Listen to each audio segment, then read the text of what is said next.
अस्सलाम वालेकुम संगियो, मैं रमज़ान जट ते तुसीं वेखदे पे यूट्यूब चैनल रमज़ान जट ऑफिशियल।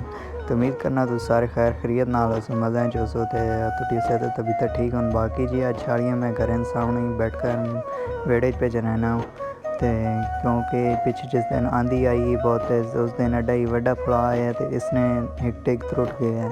तो मैं कि जी अज छालियां इत्थे छुड़े ने ते घरों पासे नहीं खड़ियां बात छालियां ते बाकी चेक कर गए नो। तो बाकी जी अज हसीब भाई ने पेपर है, गर्मी बहुत तेज़ हो चुकी चेक करो ना। तो अज हसीब भाई ना उधर वजन लगे मैं टोपी सिरत कर दी। हसीब भाई इंतज़ार पे करे ने तो दरवाज़ा खोला तो इन्हें ना हेलो आई की सलाम दो सलाम की तो फिर जी असा अपना सफ़र स्टार्ट कर देता।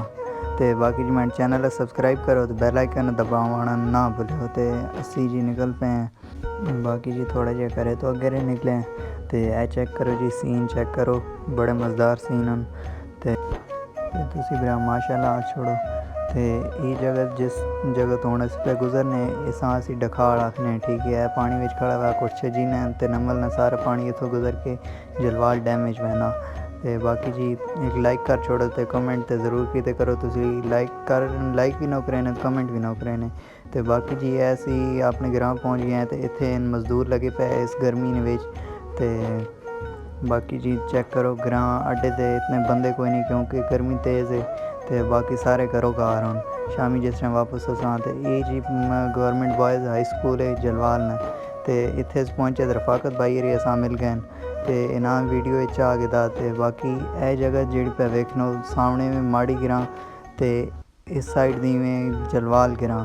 तो इन दो ग्रावां ने दरम्यान डिफरेंस इतना में फ़र्क सिर्फ इतना कि एक कस विचकारों पे गुजरना जेड़ा इन दोनी ग्रावां नी हदूद है चेक कर गिनोने। तो बाकी जी यार ब्राउ लाइक कर छोड़ करो तो लाइक ना करें ना ही कमेंट करें ना ही मेरे चैनल सब्सक्राइब करें। थोड़ा जिहा गिरे आए तो वजात भाई खड़े हुए इन्होंने ना हेलो आई की। तो बाकी हुण जिथे पहुँच चुके हैं फिर वक्त इसा असी डूगा आखने ठीक है। तो बाकी जी तुम सीन चेक करो, मनाजिर चेक करो। असी लोग अपनी जगह छोड़ के ठीक है तो ग्रावां तो जी टूर वास्ते जगह होनी ना छोड़ के बाहर लगे हुए हैं तो अपनी जगह असी ना हाईलाइट करें। तो बाकी जी चेक कर गिनो तो एक अगी ज़्यारत आनी पई तुसा भरावां चो अगर किसी पता तो केड़ी ज़्यारत है तो सारे मतलब दस दो माँ क्योंकि माँ इसने बारे बिल्कुल भी नहीं पता जान वहने रास्ते तो नहीं।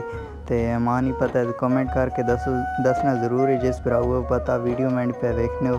तो बाकी जी ऐसे ही हाईवे ते चढ़ चुके हैं तो हसीब भाई यार भी मोटरसाइकिल नसा देता क्योंकि पहले तो ऐसा ऐसा मैंने पे तो हाईवे चढ़ने गए तो नसा देता ने ए जी दो द्रबड़ी वाले ने तो इन्होंने दैरा इन्होंने बड़ा सीज़न लगा खड़ा। तो बाकी जी बिल्ला तखीर असी पहुँच गए खुमैनी चौक।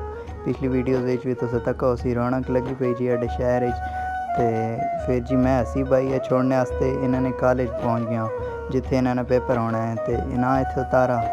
तो बाकी फिर शाकिर भाई री माँ मिल गए तो इत्थे असें जी आइसक्रीम खाधी तो बाकी बड़ी मज़ेदार आइसक्रीम है।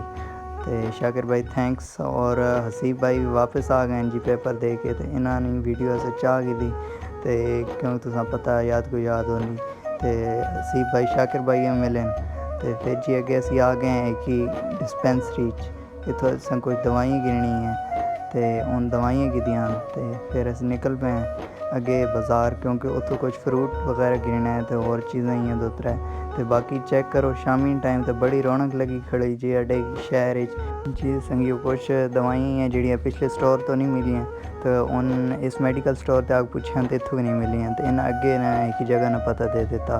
तो बाकी जी असें तो फ्रूट गिता अंकल अड्डे कोलों तो बाकी असी भाई यार मोटरसाइकिल ने ना टंग दिता तो चाचू जी यार आखा तो उन्हें भी हेलो आई कर दी हाथ हिला दिता। तो एक लाइक कर छोड़ो तुसी मिठा जहा। तो बाकी जी अगे असी पहुँचे हैं तो असा एक ही जगह तो बड़े ताज़े तो फ्रैश आड़ू नज़र आए। तो हसीब भाई कुछ समान गिना है तो अस उन आ गए थे तो इतों जी गिन के असी निकले अगां। तो बाकी चेक करो जी रोडा तो रश ही रश है। तो यह सामने जेड़े पे तो गिनो इस बाबे जंड असी आखने ठीक है इसका नाम बाबे जंड। तो बाकी जी ये अगे मछलियाँ लगी खड़ियां ने सा मछली चौक भी तुम आख सकते हो तो बाबे जंड भी। ਤੇ ਬਾਕੀ ਜੀ ਅੱਗੇ आए हैं तो अंकल यार छालियाँ भिड्डां खोलियां हुई हैं नाल गाइयां भी हुई हैं। मैं जिसे ना तके न गया तो माँ अपनी याद आ गई कि मंडी की छालियाँ भिड्डां विखा रहा सन। फिर जी मैं मिसबाह भाई की कॉल की तो उन्हें मंडी की छालियाँ खोलियां। तो बाकी ए सामने बिल्डिंग जी पे बननी मस्जिद तो ये किहड़ी जगह ते वे ते कोर पे बनना मतलब ये कोई मदरसा या कोई आस्थाना किस तरह न कोई है। अगर किस भराऊ कोई पता माड़ी जलवाल ने तो माँ ज़रूर दसन।